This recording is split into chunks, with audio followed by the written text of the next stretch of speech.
さて、ちょっと待って。ちょっと待ってね。ウィンドウモードもう一度起動させての。これでいいかな。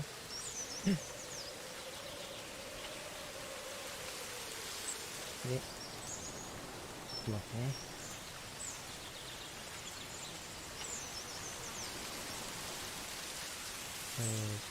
ちょっと待ってね。で待って、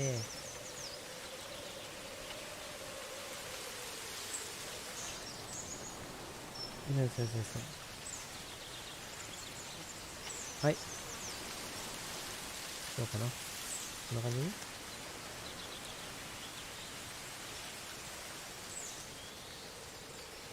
音はちゃんと出てるし、問題ないかな。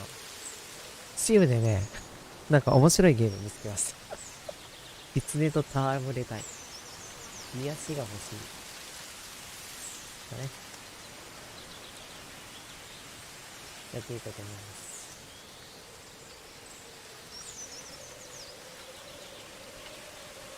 それでは、遊んでいきましょう。いいかな、これで。とりあえずウィンドウモード解除して、新しいゲームを始めていこうと思う。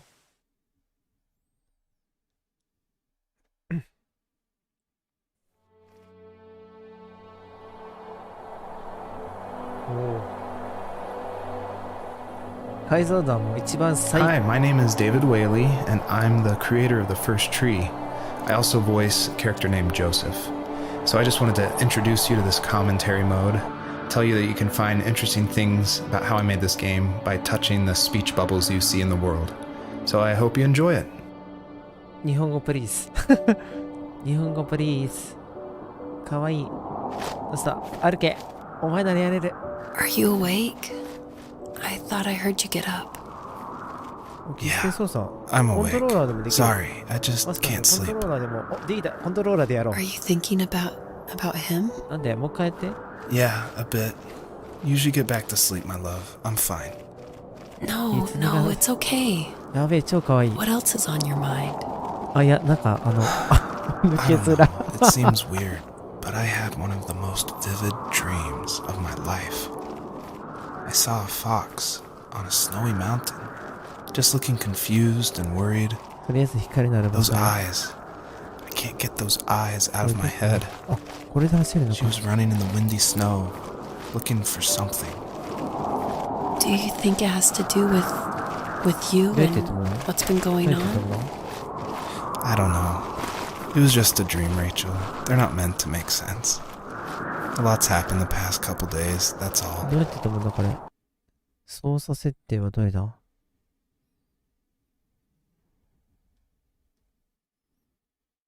どうすんのこれ。ちょっと待って。いいえ、戻る。Well, if you're not going to sleep anyway, you should tell me. I want to hear. All right.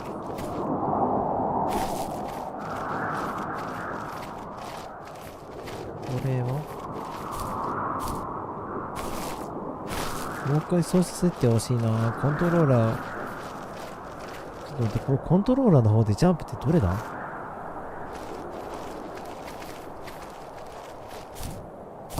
バツボタン。ちょっと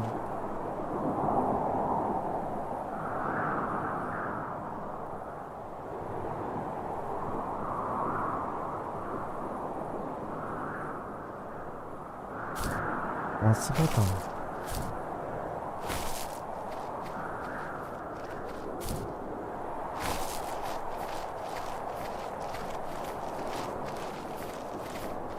いや、ボタン設定変えたい。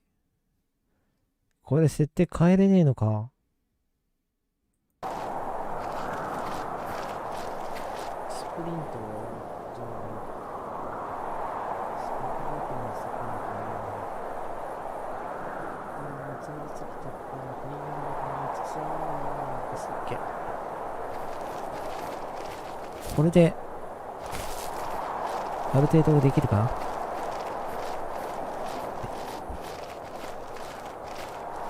キーマウでやってもいいけどね。今でやってもいいけど、あ、So it's usually at this point where people say something like, "This is not the kind of game I was expecting." And that happened a lot at PAX West when I showed it. We'd have little kids play it, but then they see a dead fox cub, or a kit is technically the word, but cub sounds, I don't know, it sounds better. Like Wes Anderson uses it in Fantastic Mr. Fox, so I thought cub would be alright. アクションボ But タンがある anyway, か。having this game, I wanted it to be more serious. This game is based on dealing with the death of my father, which was the hardest thing that's ever happened to me and my family. But I don't want to talk about it here, and I didn't want to talk about it with anybody really to this day still. It's very personal. And that's why I made this game. That's exactly the reason. Because I wanted to get those feelings out and like communicate with people without like talking about it. And so that's what the first tree is. It's me dealing with my feelings. And it was a personal project, and it was just me, and it actually, like, I'm really glad I made it, but it wasn't easy to make, I guess is what I'm saying. So, not far from her home, she followed that path to something unexpected. She couldn't stay, though. She had to find her other 2 children. So she took that path. She followed it towards something ancient. あ、そっか。 Something 子 with 供を探すの answers. か。となると今度はあれだな。 Fox looked high and low, searching for any sign of her cubs. Points of light showed the way to this ancient tree. It was as if each one had a story to tell, all their own. The land was trying to tell my story too. I felt like I was right behind her the whole time.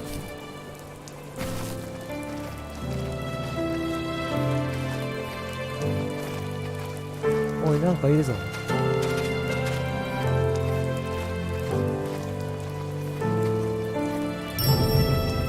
The bunnies were added because my wife, Elise, who also voices Rachel in the game, who's also helped a ton to make the game, as we were playing, she just said the world felt kind of empty and not alive enough. So I knew we needed to add some kind of life, and so the bunnies was like the first idea that came to mind. And like most of the game, I use like publicly available assets to speed up production because I was working full time along with making this game, and we just had our first baby, a little girl named Evelyn. So I was messing with this asset called Herd Sim, and at one point, like the generation script that creates variations of the sizes of the bunny. One time I got out of control and it made like this monster bunny that towered over everybody. And I shared that GIF on Imager and Reddit, and that was a huge hit. It helped definitely gain an audience for this game. But it's hard because this game is like so serious. It's about life and death, not giant bunnies. But I knew I needed something, like a shout out to that, because it was pretty fun. So if you're able to catch all the bunnies on this map, I think there's around 13, then you'll get a special surprise. So good luck.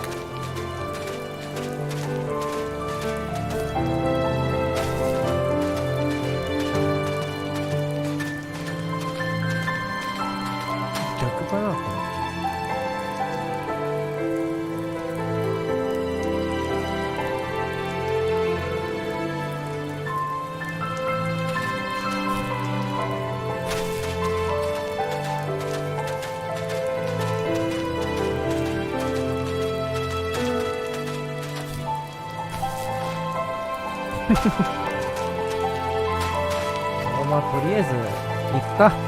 じゃあ、とりあえず行こう。夫婦ゲージとかないもんな。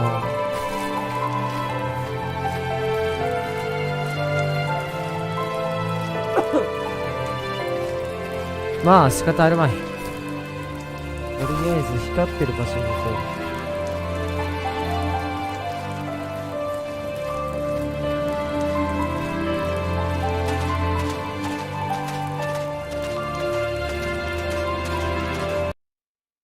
ちょっと待ってね。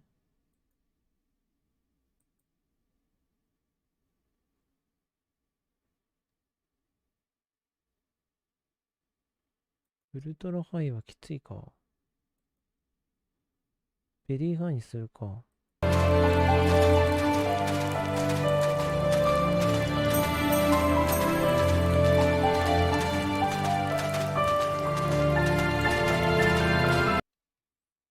そうだな、ベリーハイでいいな。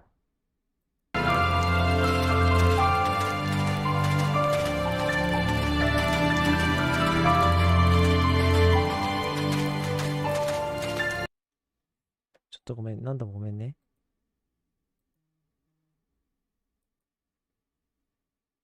行こう。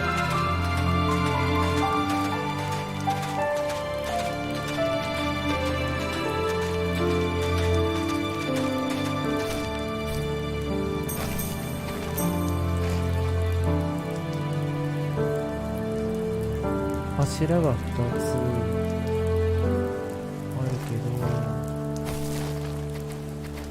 とりあえず近場から行きますか。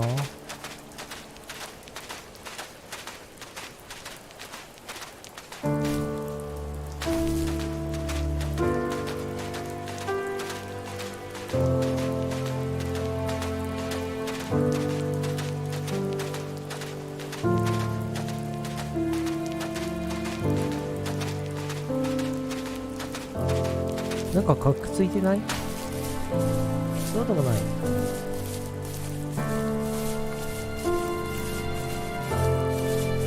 りあえず緑の光の場所に行っている。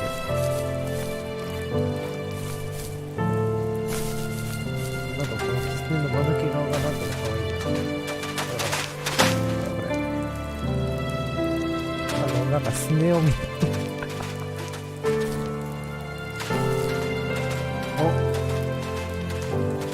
なんかすんげえ光ある。なんだこれ。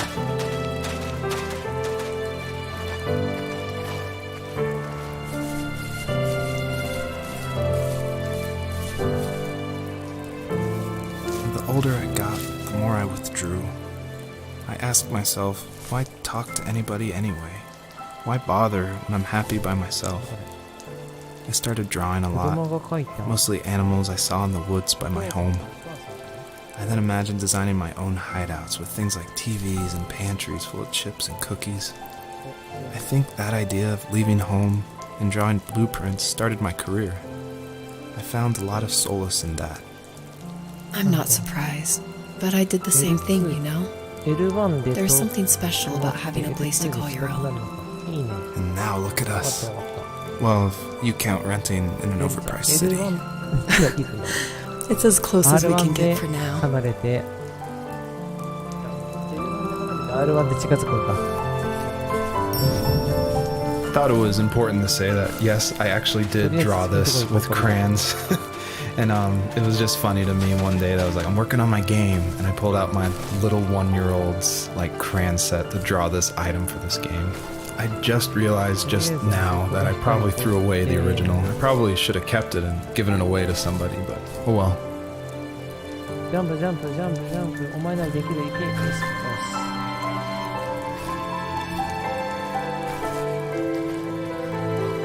これは2段階ジャンプだね。取れなかった。まあいいや。まあいい。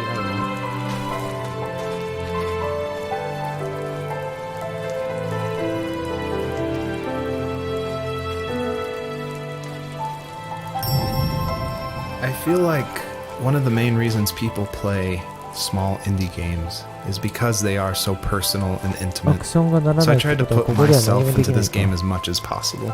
So almost all the vignettes or little stories you hear in this game, they come from my childhood, where I grew up in the middle of nowhere in Central Virginia in the United States. So yeah, that's probably why I love games like this so much, where you explore this open, wide environment and just find interesting things, because that's exactly what I did as a kid.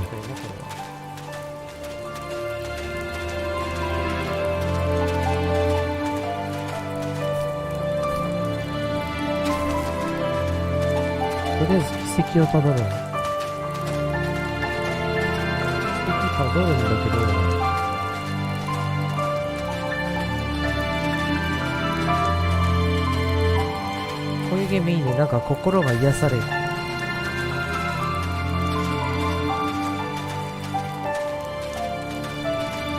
こういうゲームの方向いてるかもしれない。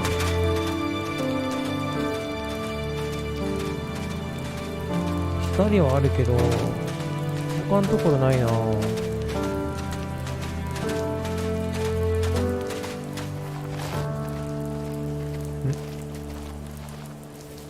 Do you remember what my dad did for a living? Wasn't he like a lumberjack? That's one way of putting it. If wood was a canvas, then a carving knife was his paintbrush.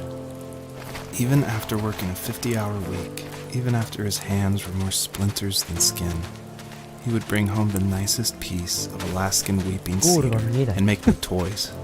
That wooden train was the first toy I can remember, and I loved it. I just knew from a young age I was going to be a lumberjack, like my father.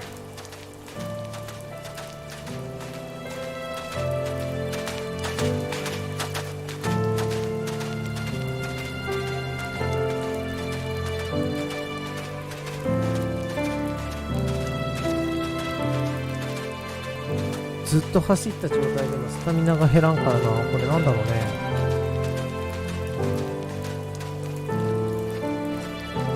お、建築物発見。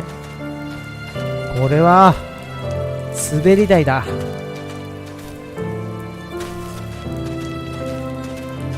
めっちゃ不安定な滑り台。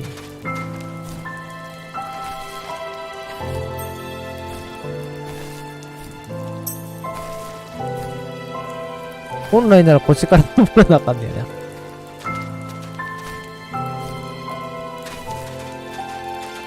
向こうに光の柱があるということはアイテムがあるな。鳥がある。上空か。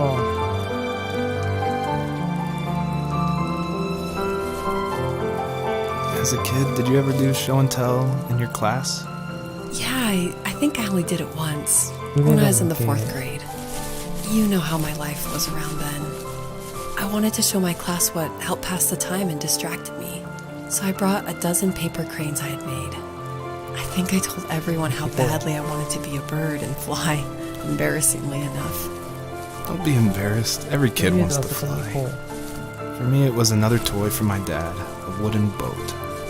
I remember guarding it so carefully in my hands as I walked into class. When I sat down, a group of boys immediately made fun of it. They asked which trash can I found it in, or why an ugly log was my favorite toy. When I got up, I didn't even want to tell them my dad had carved it. I said it was a joke gift my friends had given me. Kids can be so cruel. Some of them are. I shouldn't have let them get to me, but it did. It's amazing we bounced back at all.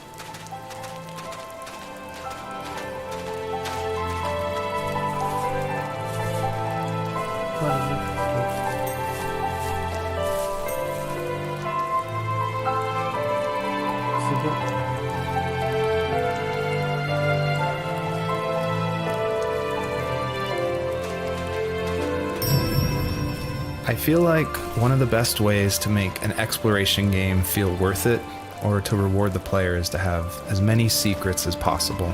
Like some of my favorite games like Dear Esther and Gone Home and Firewatch. I love those story-driven games. And they're kind of like these mystery boxes where if you put in a lot of effort, if you look closely, the world reveals itself to you better. So there are like secrets in the first tree. See if you can find one of these hidden items by digging around in these unmarked spots around this area.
から登れないのか。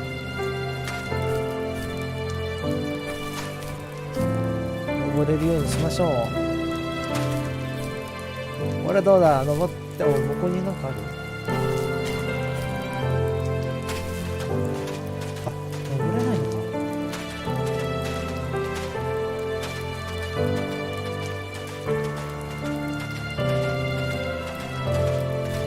おーい、なんか戦車あるぞ、戦車。ガチ戦車ある、ガチ戦車。普通の戦車よりでっかいやん、これ。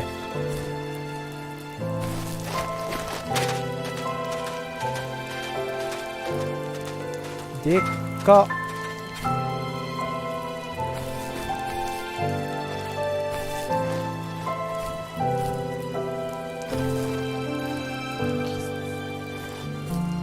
あ、でもキツネの大きさに比べればこんなもんか。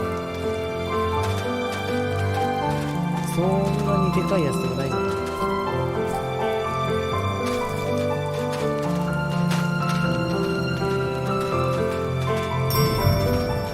A lot of people have gotten confused why Joseph's father is called a sourdough, and it's not stated outright at the beginning of the game, but Joseph and his dad, they grew up in Alaska, and I don't have a real connection to Alaska except through friends who lived there, and it was also the place that me and my dad were going to go right before he passed away. But I love the idea of Alaska being like this beautiful solitary place. But anyway, what that has to do with sourdough is it's an Alaskan slang term about like someone who lives in the backwoods, like a redneck in Alaska. So I thought that was just to put some authenticity into the game. I added that word. Usually those kids would leave me alone, but somehow they could tell I was different. They made fun of how far away I lived. They called my dad a sourdough. I was a blabbermouth as a kid, telling my dad stories I made up for hours. But after that show and tell, I didn't tell him much anymore.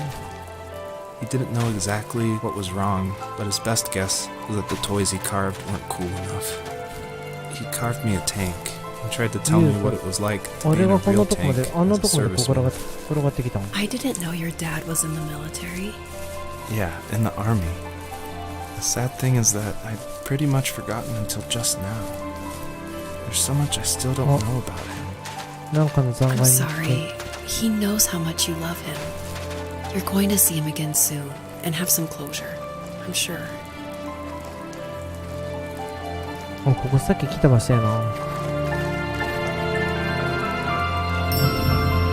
I feel like one of the main reasons people play small indie games is because they are so personal and intimate. So I tried to put myself into this game as much as possible. So almost all the vignettes or little stories you hear in this game, they come from my childhood, where I grew up in the middle of nowhere in Central Virginia in the United States. So yeah, that's probably why I love games like this so much, where you explore this open, wide environment and just find interesting things, because that's exactly what I did as a kid.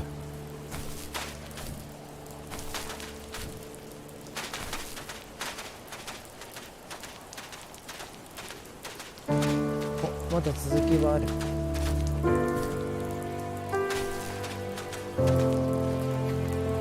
見つけた。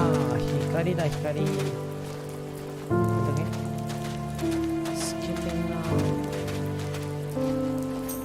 17、18、19、イェイ。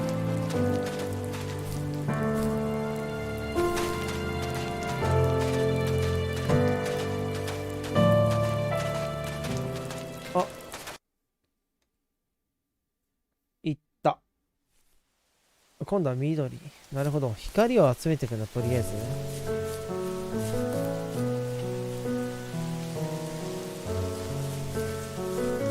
季節変わりまして、これは秋かな。で、さっきの雪だったから春になる。どっちだ？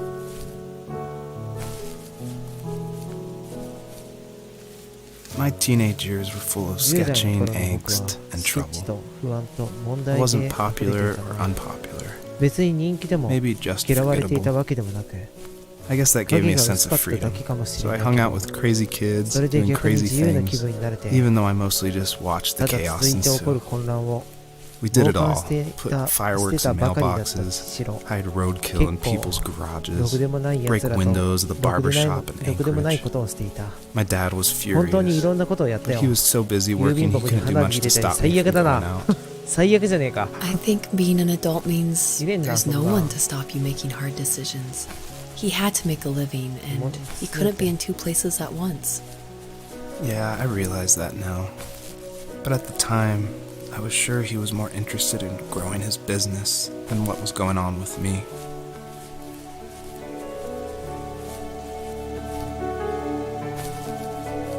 そう。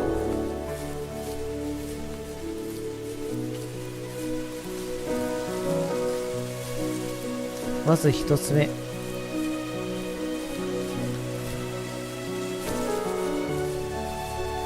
この近くに何か。 I always wanted this game to be very meditative and relaxing, but I know there's a balance between keeping the player's interest.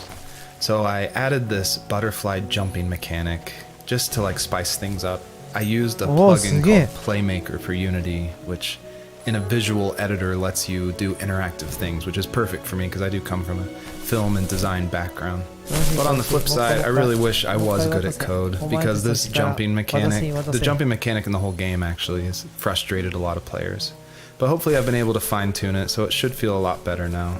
I would just hate that this meditative game would get frustrating, so I've definitely I've lowered the gravity, I've made the jumps more consistent, so hopefully people can just focus on the world and the story. あ、2人やった。とりあえず回収の前にこっち行こう。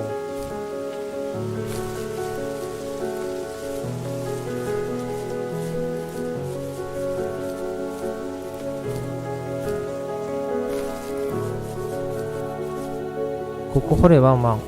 He was working another late night, and my friends were over, saying how bored they were and how they had come all the way out to my house for nothing. One of them mentioned how that old, ugly beyond belief truck was still in the garage, and how we should take it for a spin. I was only 15, so I kind of fought it for a while. The next thing I knew, we were craning around the mountain path, rocks spitting onto the sides of the cliff, while my dad's cringeworthy bluegrass blared out the speakers. I drove while my friends were in the back of that yellow and purple truck, throwing beer bottles and trash at anything remotely interesting. Felt like I was soaring in the air with borrowed wings. But all good things have endings. A cop outside of Eagle River pulled us over after he saw us in a bottle rocket into someone's yard. What followed was a long night of talking to disappointed adults and feeling smaller than ever. お二人さん、コメントなし？ショック。コメントくれ。うるせえって言われた。名前言ってんじゃないよって。名前言ってんじゃないよって言われた。かわいいなこれ本当に。なんだこれ。ロケットだ。This is the level that I showed at PAX West, which was a crazy dream come true, that this hobby project was being shown next to all these amazing indie games. So I decided to show this level because it's smaller, there's some jumping puzzles, and I thought it was a good entry into the game. But the one thing I can't seem to forget is, right before we opened to the public, there was an indie dev superstar. You've definitely heard of his games. And I was terrified. He wanted to try it out. So I said, of course, please give me your feedback. And he was super nice, super talented, of course. But this embarrassing bug happened, which I'd never seen before in my life, where when he dug the item up, he jumped right after, and it created the dust cloud to permanently be on the rest of the level. It wouldn't turn off. So it looked like this fart cloud following the fox as it just kept running with this beautiful music and serious voiceover. And it was just, it was horrible. I think about that every time I look at this level. But, I was able to fix it, so I'm glad someone could at least find that bug.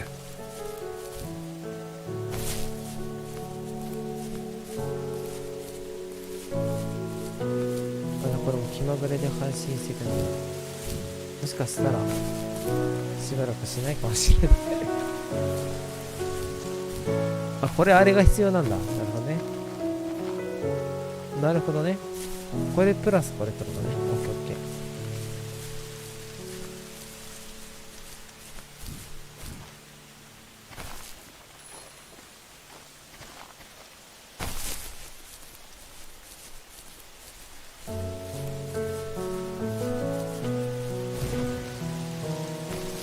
遅すぎる。遅すぎんとか早すぎるな。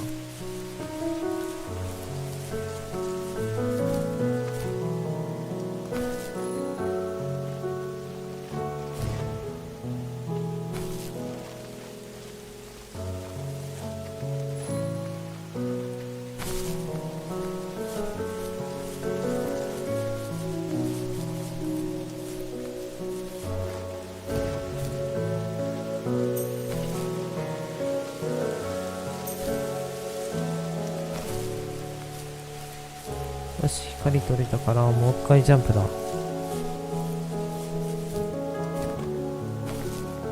ほら行くぞ。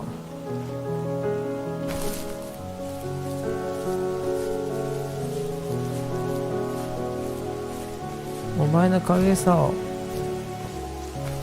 頑張れ、頑張れ、クソ。I always wanted this game to be very meditative and relaxing, but I know there's a balance between keeping the player's interest. So I added this butterfly jumping mechanic just to like spice things up. I used a plugin called Playmaker for Unity, which in a visual editor lets you do interactive things, which is perfect for me because I do come from a film and design background. But on the flip side, I really wish I was good at code, because this jumping mechanic, the jumping mechanic in the whole game actually has frustrated a lot of players. But hopefully I've been able to fine-tune it, so it should feel a lot better now. I would just hate that this meditative game would get frustrating, so I've definitely I've lowered the gravity, I've made the jumps more consistent, so hopefully people can just focus on the world and the story.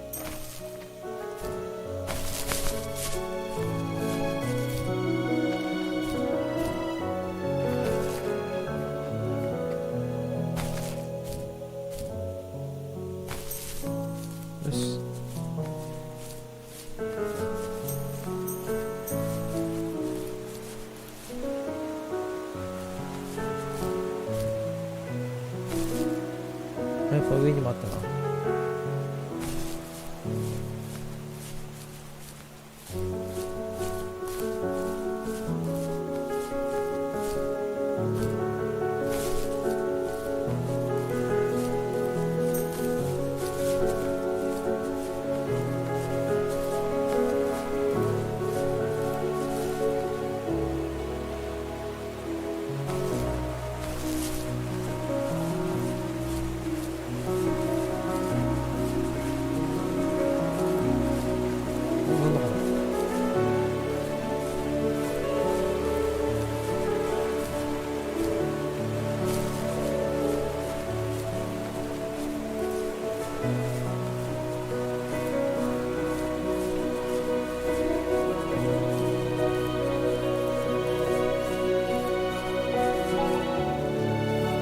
After he drove me home from the police station, I blew up at him, saying how I never wanted to be like him, how I was gonna be someone and leave that hick icebox for good. He just looked forward at the road with tired eyes. I took out that bluegrass tape from the cassette deck and chucked it out the window. In my sage teenage wisdom, I thought I had proved the ultimate point. But my dad had a different idea. He slammed the brakes, slowly bowed his head while gripping the steering wheel, and finally looked at me. All he said, like it was a polite request, was, "Make this right."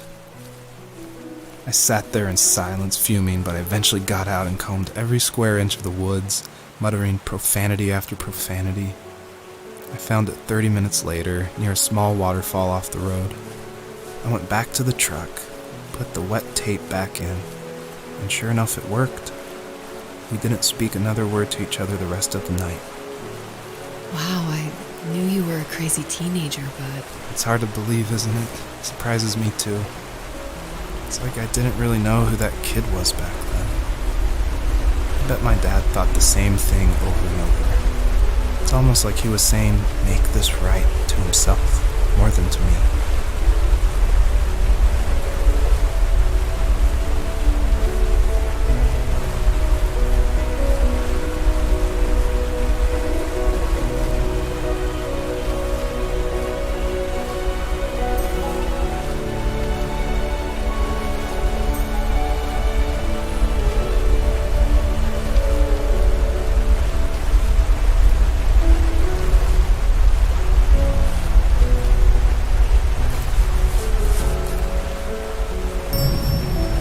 You may have noticed there's a little pond here, and believe it or not, I tried everything I could to get swimming working in this game, and I just could not do it, unfortunately. And so all the water in this game you can just stand in, which is, it still like bums me out, but the systems were not working, it was buggy. So I just had to throw it out, which, you know, I think it's okay. Like, I wish it was there, but again, the focus of this game is on the story.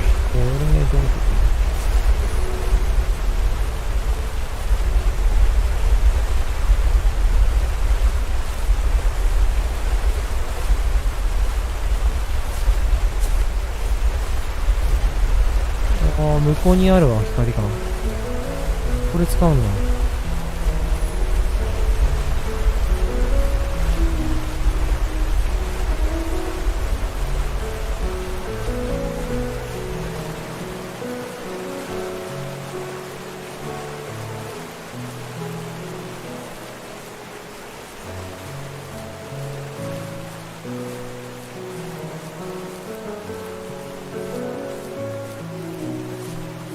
こっから先行くしかないもんね。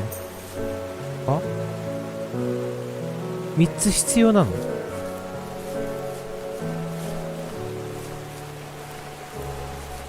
マジで3つ必要なの？あー、これじゃあどうすんの？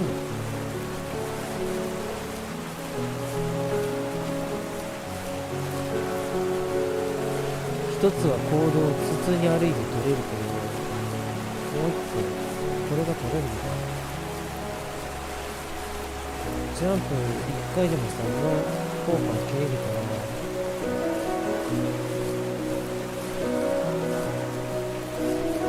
れをこの状態で取れるのはいいけど、そもそも重ねがけってできるの？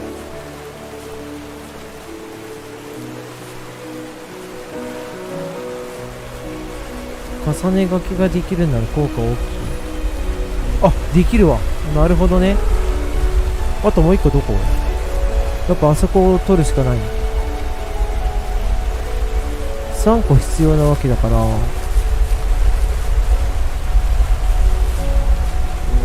なんとかしてあそこ、あ、そういうことね。わかった。こっちゃんとミストレール。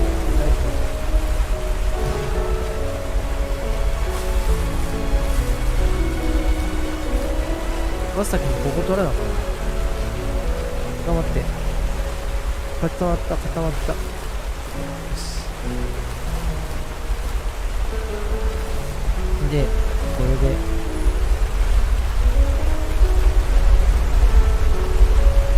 まず1個取って、これ取って、で、今度は、こっちか。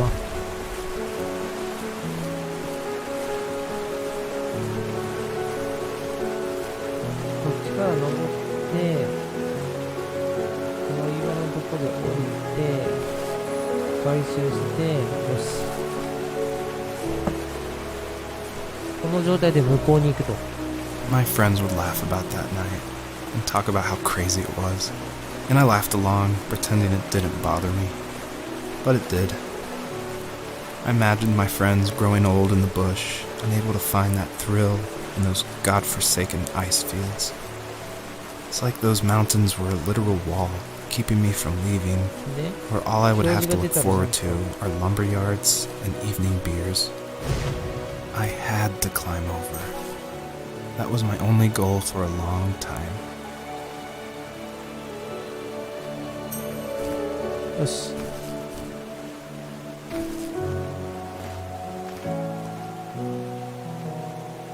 幻想的じゃない。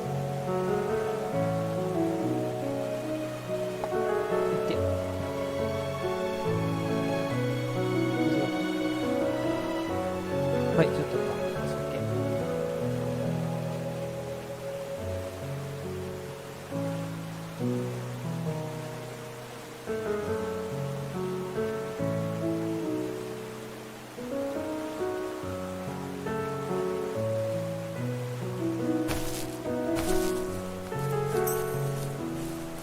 42個。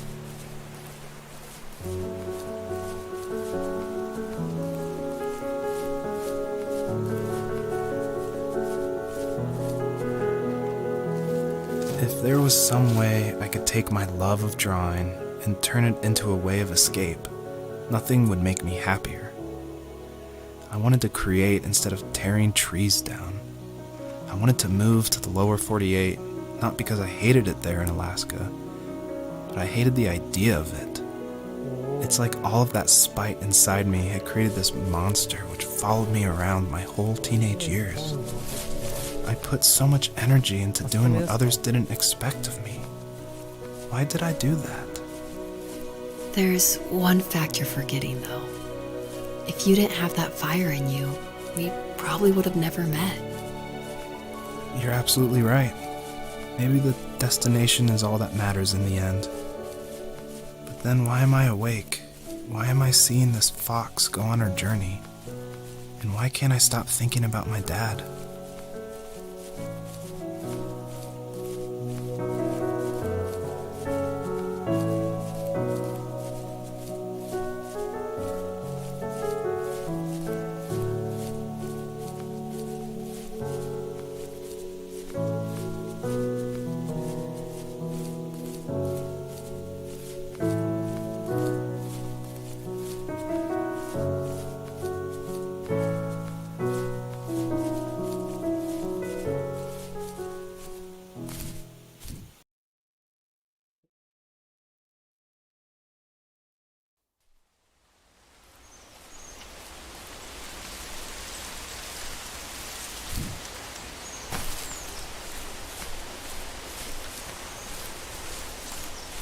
森の中に変わった。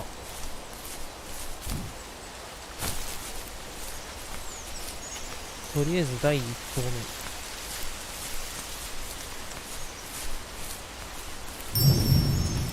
I did want to do something a little different with this level. I wanted it to be more open world feel and that there was something blocking your progress. So it did encourage people to look closely and see how to unlock this blocked way. And I do like just walking around this level and listening to the beautiful music by Josh Kramer. His work really sets the mood for the whole game.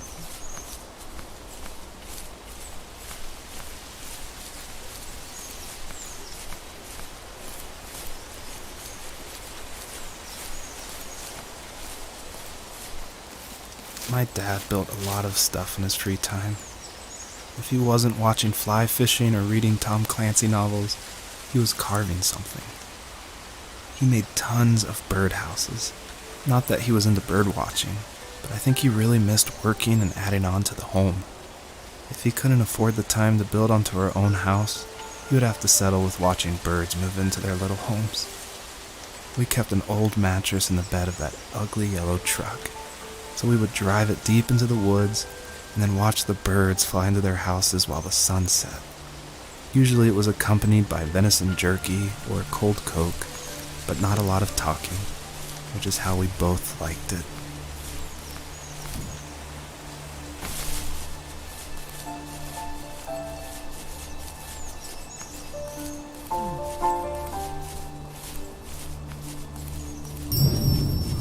Earlier I said I just love going through video games and exploring, like looking at every nook and cranny and just trying to find little details. And I think that started because in middle school and high school, I would make mods for my favorite games, namely Jedi Knight, Jedi Outcast, and Far Cry.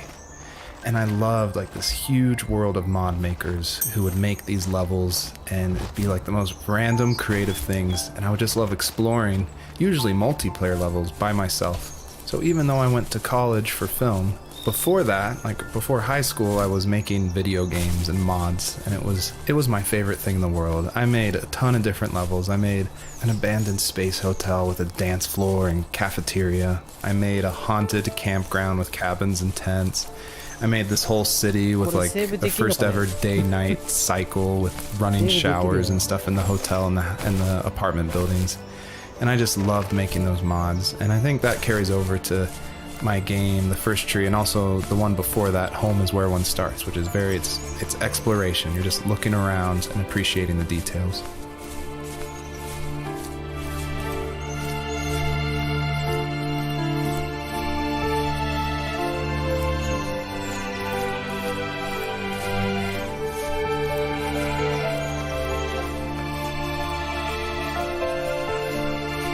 時までやるかな。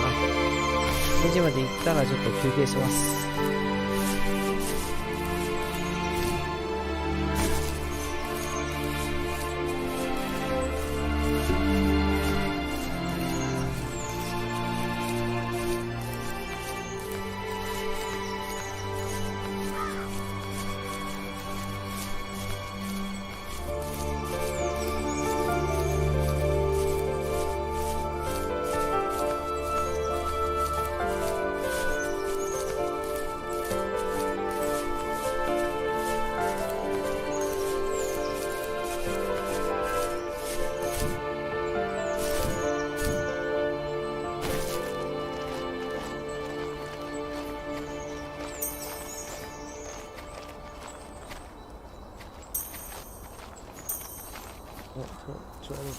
We were happiest underneath the evergreens. We decided it was time to finally map out the hundreds of acres we lived on just to pass the time during the summer. He was only free in the evenings, so I would spend the day wasting time on dial-up internet and sketching, and then we would rush into the woods, pen and map in hand, before evening fell. Sometimes, the aurora borealis would cast a cold green glow on the mountainside, and we would finish our route underneath a twilight sky. Sometimes I was lonely during those summer days, but there was comfort in the routine. A lot of teenagers aren't looking for the daily grind, though. There's nothing wrong with wanting to get out, to leave your childhood home. You wanted to progress, to make something of yourself. Yeah, you're right. That house. I'm sure it's the same as how I left it. But then why does it feel so different? I doubt you're the only adult to have looked back and asked that question. Wait, no.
どこだ？あ、なんか赤いやつあった。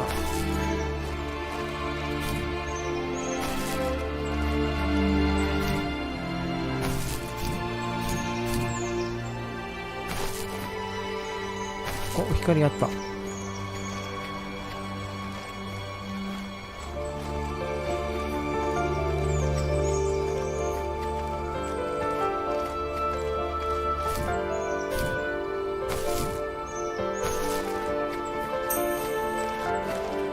55個。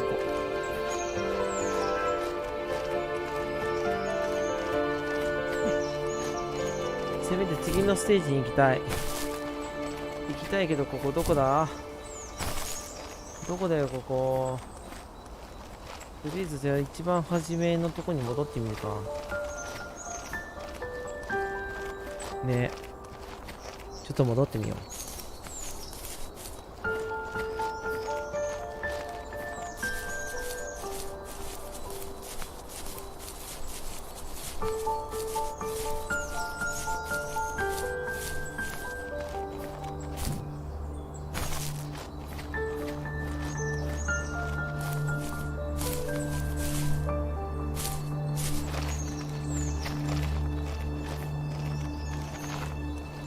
まだ取れてないやつはなかったか。今度はこっちだ。こっちへ行こう。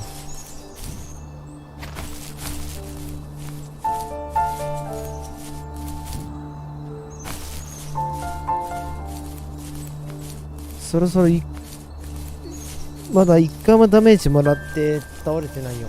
これどういうゲームだ？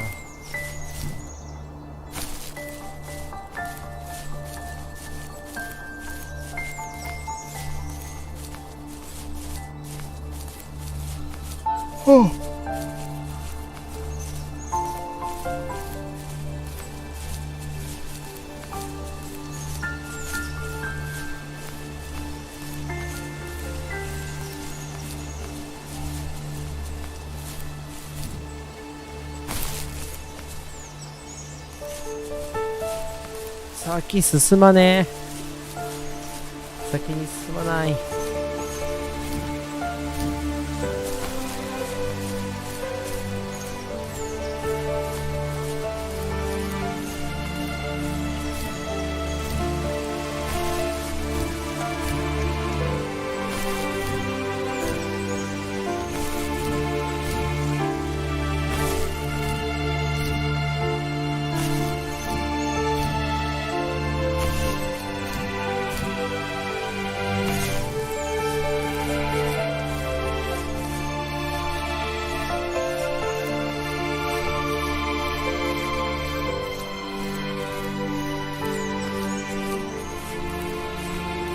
あった光が。長え。長いし、これすっごい広すぎるわ。疲れる。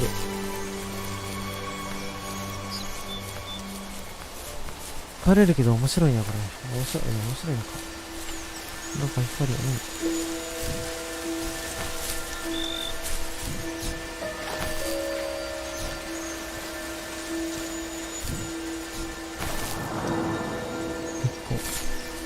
これを集めると。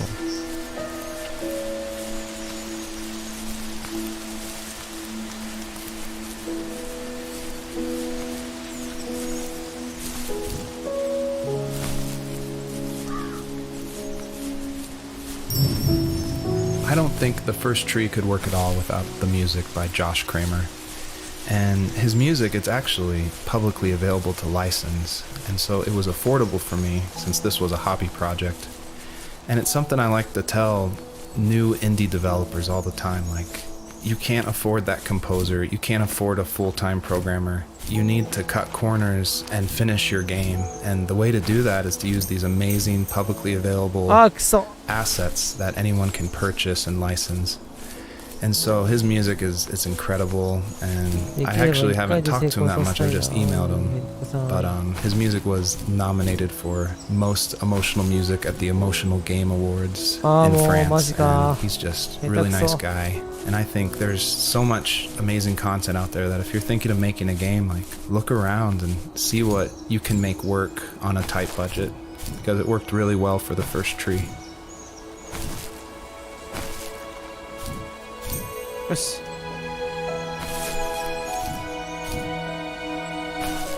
でね。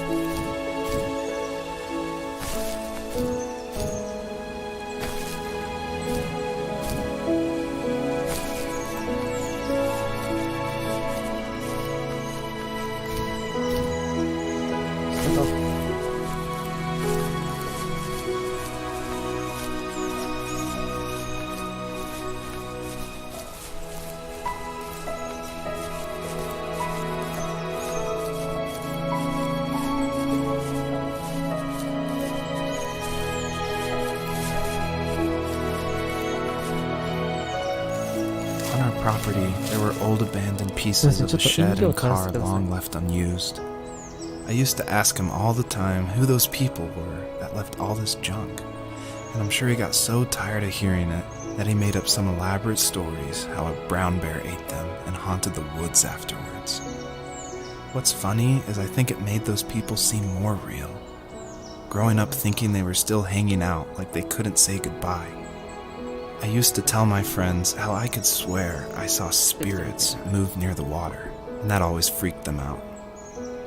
I guess it didn't bother me, because the way I saw it, they were normal people with old cars and sheds, just trying to figure out how to survive and be happy in the middle of nowhere. It was a cool thought that they didn't want to leave, but you know, I was a weird kid.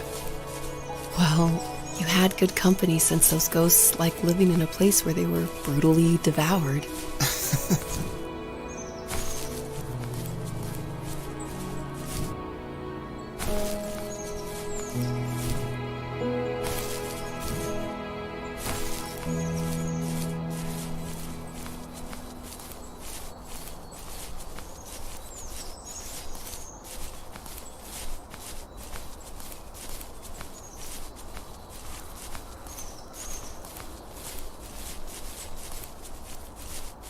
やばいぞ。できれば2時までになんとか次のステージ。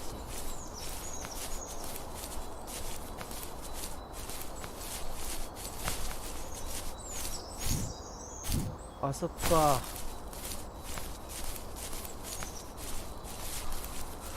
随分遠いところにあるじゃないか。そろそろ聞こえるだろう。多分フェイントだとそういうのだね。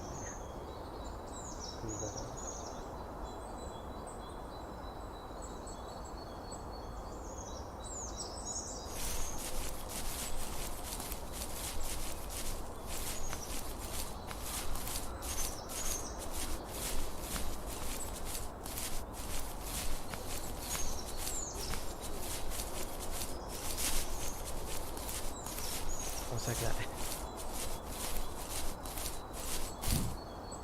朝から何も受けてねえんだ。これ上に行くのこっちか。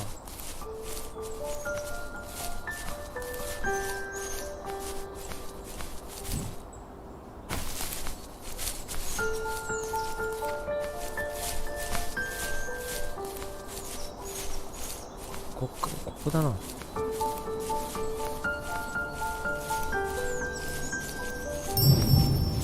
Almost all stories follow the same kind of structure, and it starts with an inciting event, and then there's rising action, and then there's a climax, and then there's falling action. And it's actually really difficult to make an interesting story where you only hear these two people talking, and it's spoken through a dream that's already happened. And the most of the action is about this animal that isn't directly related to this couple at all. So I don't know what I was thinking, but my hope was that it would create some interesting things and connections that I didn't see before. And that was kind of the whole exercise of making the first tree.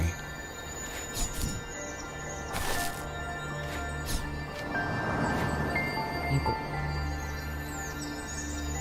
最後1個どこだ？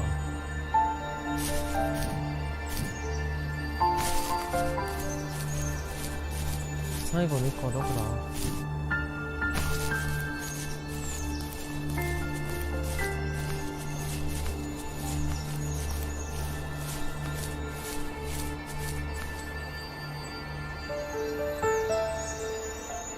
どこかな？最後の1個。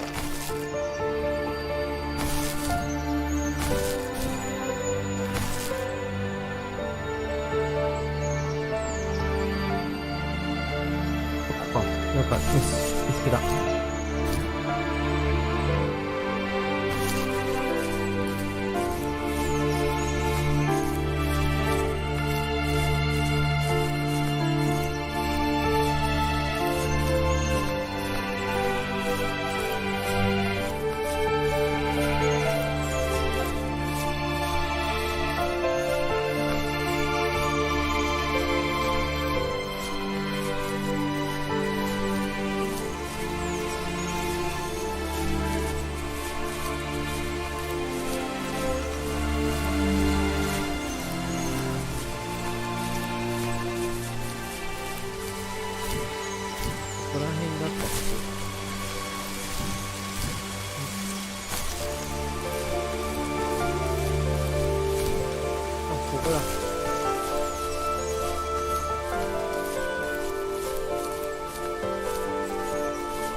I don't think The First Tree could work at all without the music by Josh Kramer. And his music, it's actually publicly available to license, and so it was affordable for me since this was a hobby project. And it's something I like to tell new indie developers all the time, like, you can't afford that composer, you can't afford a full-time programmer. You need to cut corners and finish your game, and the way to do that is to use these amazing publicly available assets that anyone can purchase and license. And so his music it's incredible, and I actually haven't talked to him that much, I've just emailed him. But his music was nominated for Most Emotional Music at the Emotional Game Awards in France, and he's just a really nice guy. And I think there's so much amazing content out there that if you're thinking of making a game, like, look around and see what you can make work on a tight budget, because it worked really well for The First Tree.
お、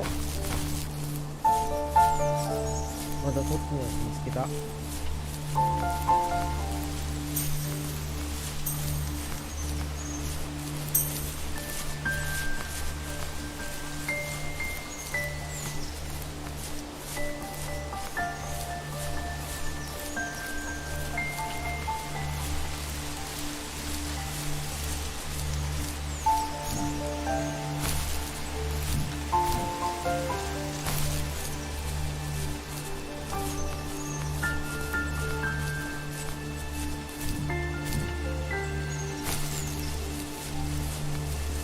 あれか、あれだ、あれだ。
文字書いてる。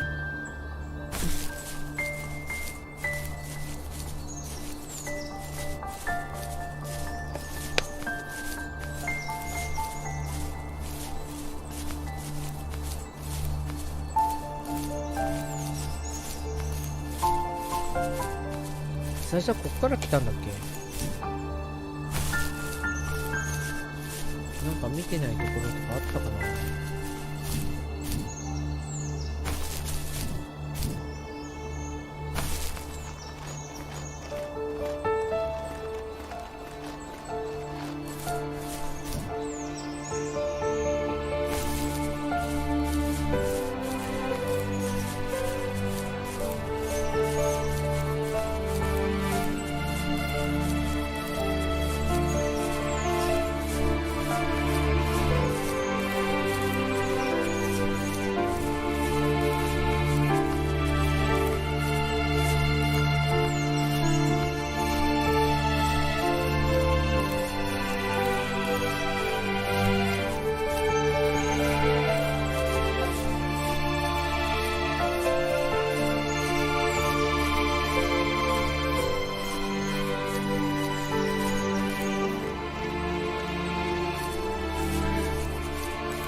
わからん、出口が見えん。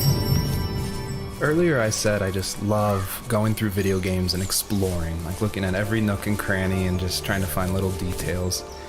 And I think that started because in middle school and high school, I would make mods for my favorite games, namely Jedi Knight, Jedi Outcast, and Far Cry.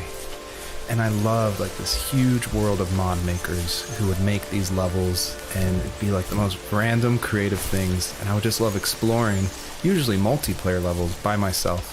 So even though I went to college for film, before that, like before high school, I was making video games and mods, and it was my favorite thing in the world. I made a ton of different levels. I made an abandoned space hotel with a dance floor and cafeteria. I made a haunted campground with cabins and tents. I made this whole city with like the first ever day-night cycle with running showers and stuff in the hotel and the apartment buildings. And I just loved making those mods. And I think that carries over to my game, The First Tree, and also the one before that, Home is Where One Starts, which is it's exploration. You're just looking around and appreciating the details.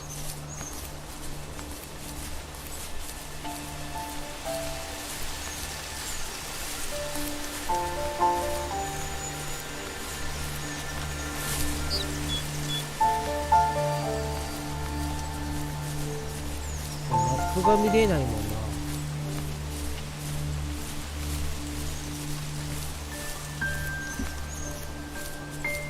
マップがさ、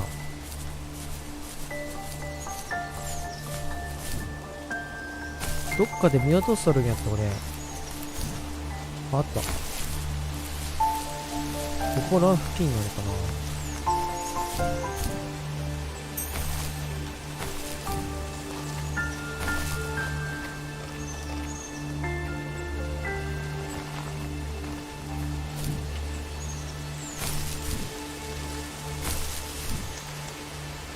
絶対この森の中にあるって。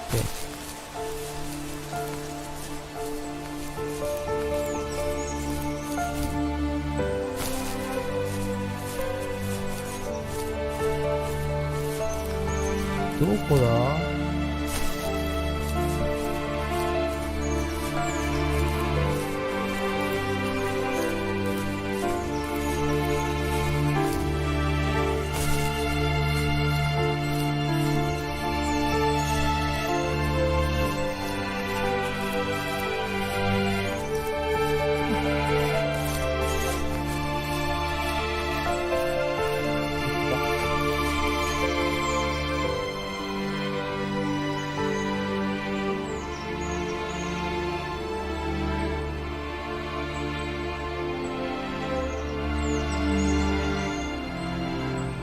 そして引力です。引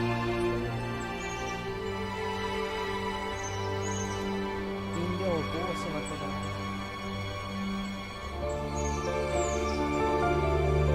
ちゃんと蓋閉めなあかんね。してついでに見つけたね。やっと光を、出口を見つけたけど、これなんかどっか通せるのさすがに。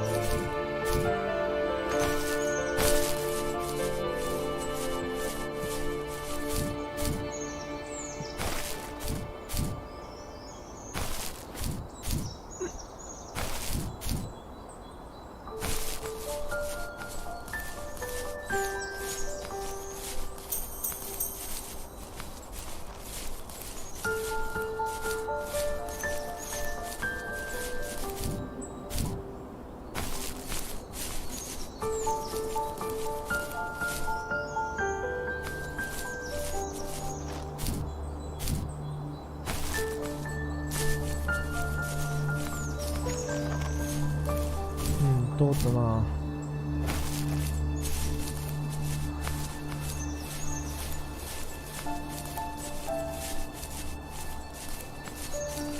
ヒントらしいヒントもないんだよな。ここじゃねえんだ。あっちでもない。もう一箇所光があると思うんだよな。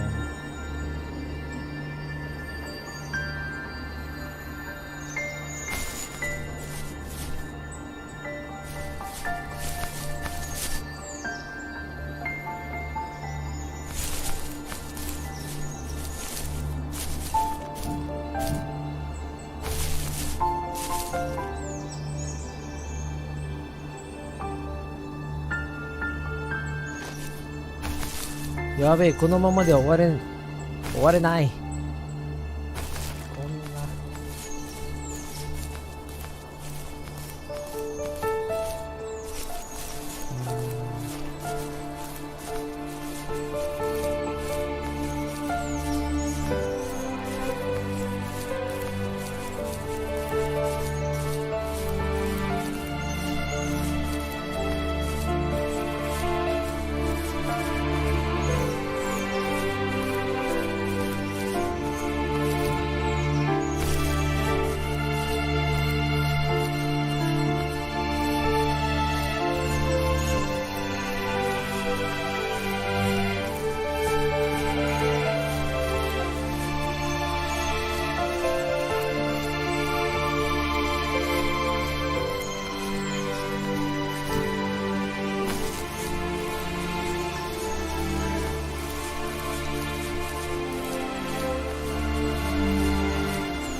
あれか？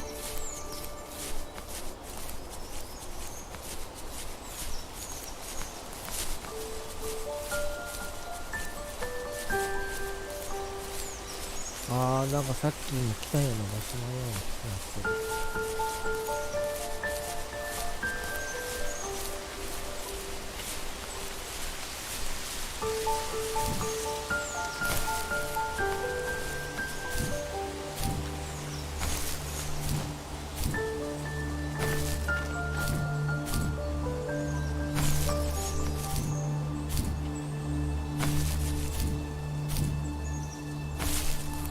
待てよ、違うな。あれ新しいやつか。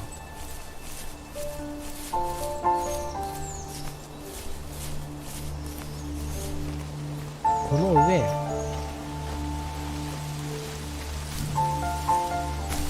の上だ。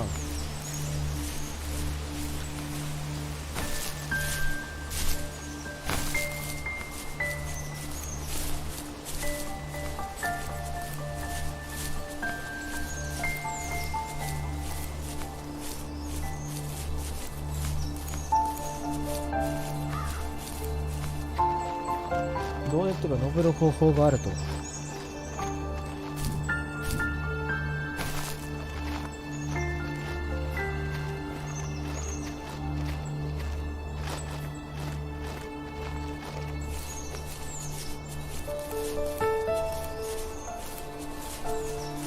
あった、そういうことね。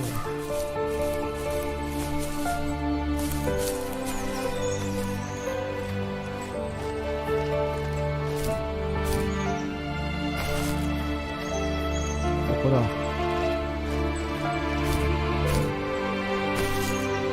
登れない。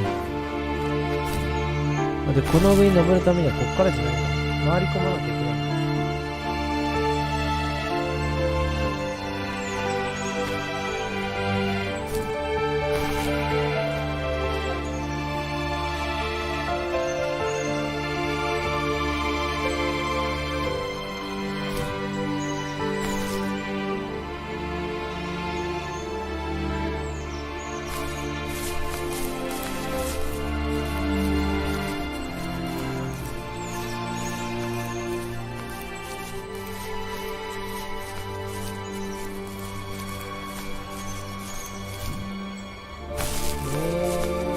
この上に登らなあかんのにやり方がわからん。誰か助けてくれ。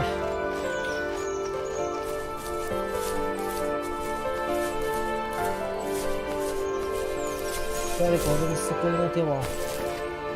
コメントよろしく。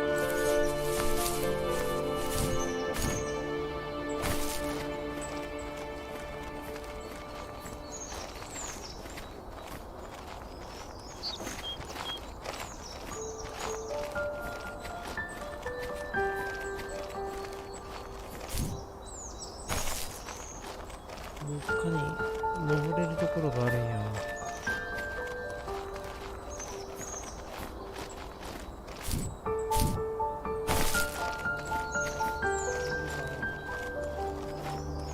こんな難しい場所あるか。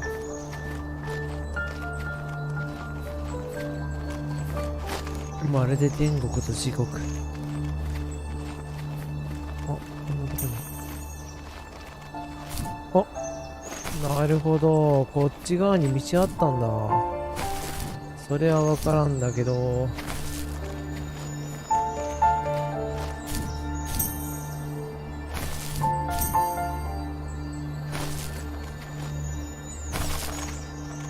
あったー、見つけたー。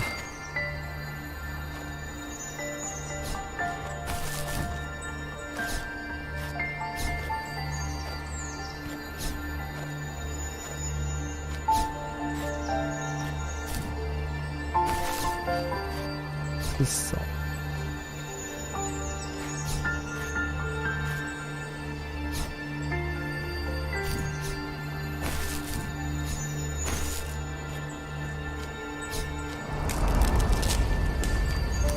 お、幹がぶち壊れる音がした。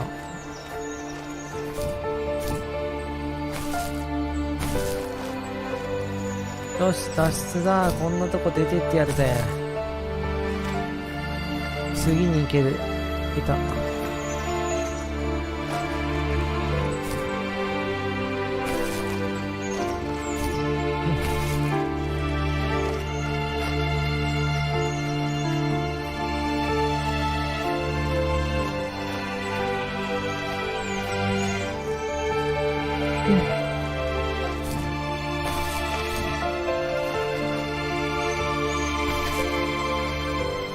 やっと前に進めるぞ。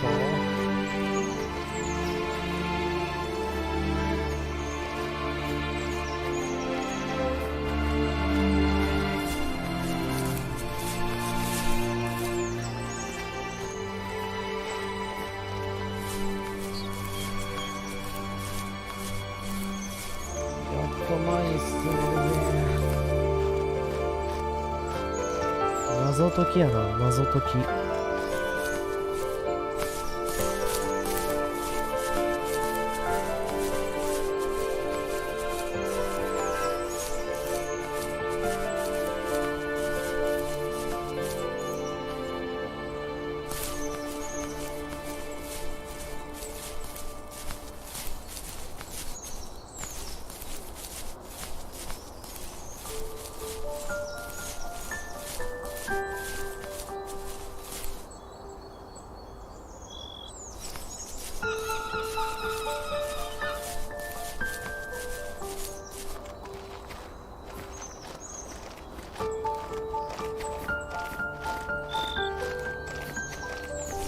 前に進まへん。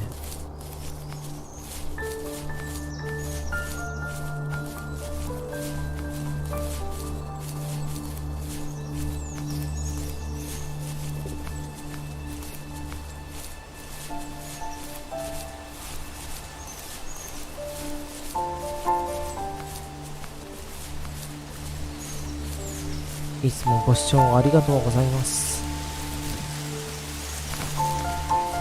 2人が来てくれるおかげで私は楽しくゲームをやって遊んでおります。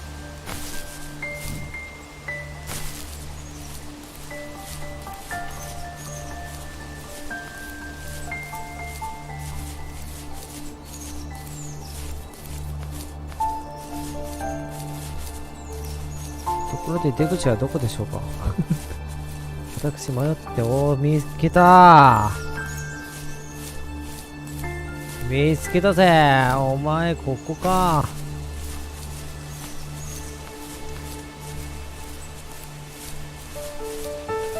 なんで機会があったらまた続きやっていこうかなと思います。光の中に入って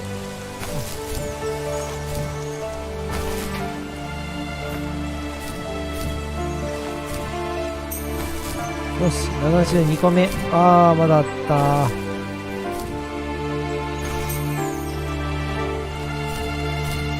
もうねえよな、光。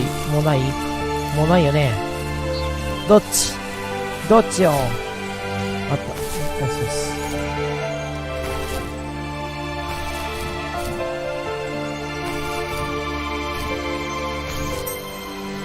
オッケー。なんか腑に落ちんが。Perpetrator stood nearby, unfazed, like nothing was wrong. あれ、狼のじゃん。My dad is dead, and he's never coming back, Rachel. 狼 I can tell you these stories, but I can never reminisce with him again. He can never hold a grandchild that we'll probably never be able to have. I can never talk to him again, and I'll never be able to say I'm sorry for everything.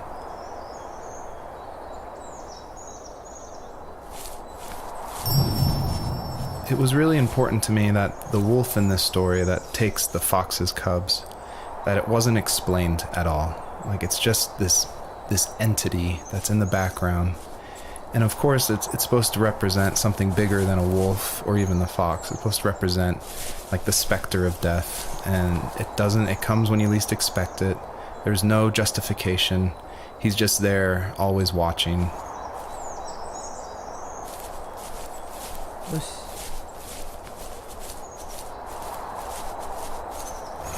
狼やんね、これね。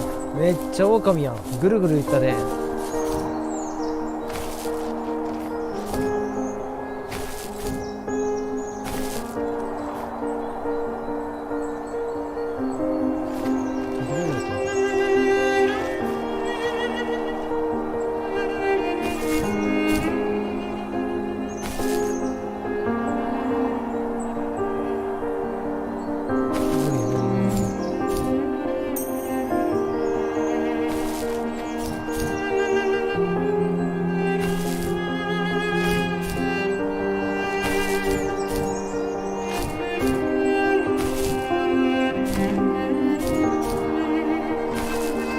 もう一回。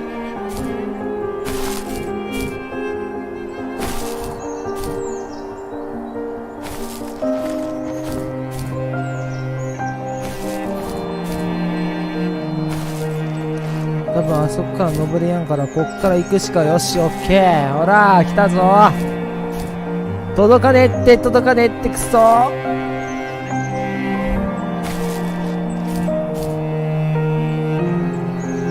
これ諦めよう。よ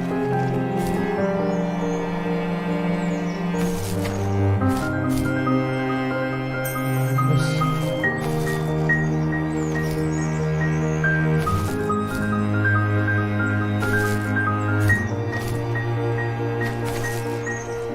これキャラコン難しいな。下手くそかキャラコン。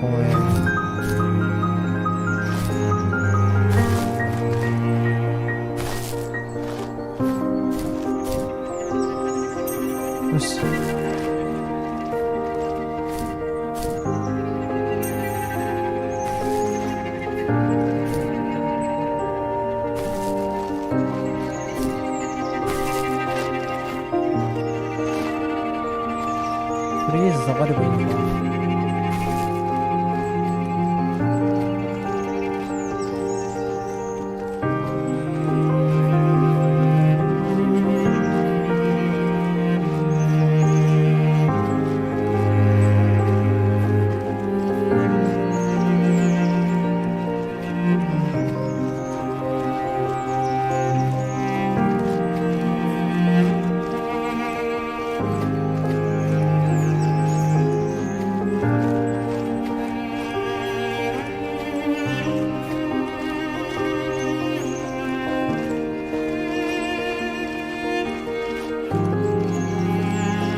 さあ次のステージに行ってますか。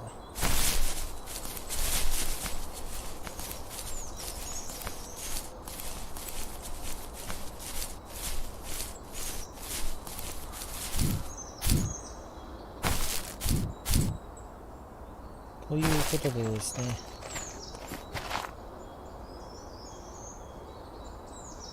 もし続きをやるのであればここからなります。でででん。